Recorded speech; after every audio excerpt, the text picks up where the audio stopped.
గోరుచిక్కుడు కూర తింటే fibre content చాలా ఉంటుందని, హెల్త్‌కి చాలా మంచిదని చాలామంది నోట మనమైతే వింటూనే ఉన్నాం. కానీ ఈ కూర చేసుకోవడానికి కొంతమందికి ఇష్టం ఉండదండి. ఎందుకంటే కట్ చేయడానికి చాలా టైం పడుతుంది కాబట్టి.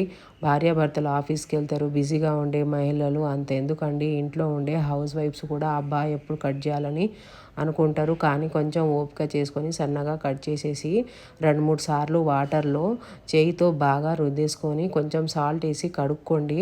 చాలా దుమ్ము ధూళి ఉంటుంది కాబట్టి కట్ చేసిన దాన్ని మరో పాత్రలో స్టవ్ మీద సిమ్ములో పెట్టేసి హాఫ్ టీ గ్లాస్ వాటర్ కూడా పోసేసి చిటికెడు సాల్ట్ కూడా వేసేసుకొని కింద మాడకుండా జాగ్రత్తగా స్పూన్తో కలుపుకుంటూ చూసుకొని బాగా బాయిల్ చేసేసి పక్కన పెట్టేసి స్టవ్ మీద మరో పాత్ర పెట్టేసి సరిపడా ఆయిల్, పోపు దినుసులు, మరిన్ని వెల్లుల్లి ఇలా దంచుకొని వేసుకోండి. సువాసన, టేస్టు, రక్తం కూడా చాలా శుద్ధి చేస్తుందంట వెల్లుల్లి తింటే.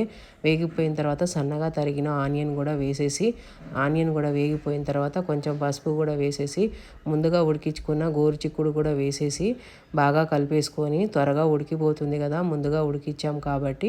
ఇప్పుడు సరిపడా సాల్ట్ కూడా వేసేసి కొంచెము మీరు కారం తినేదాన్ని బట్టి కారం కూడా వేసేసి ధనియాల పౌడర్ కూడా వేసేసి ఉడికిపోయిన తర్వాత స్టవ్ ఆఫ్ చేసి ఇలా రైస్లోకి ఏదైనా చారు, మిరియాల రసము, పెరుగు వేసుకొని తినేయడమే. ఎంతో టేస్టీ అయిన కూర రెడీ.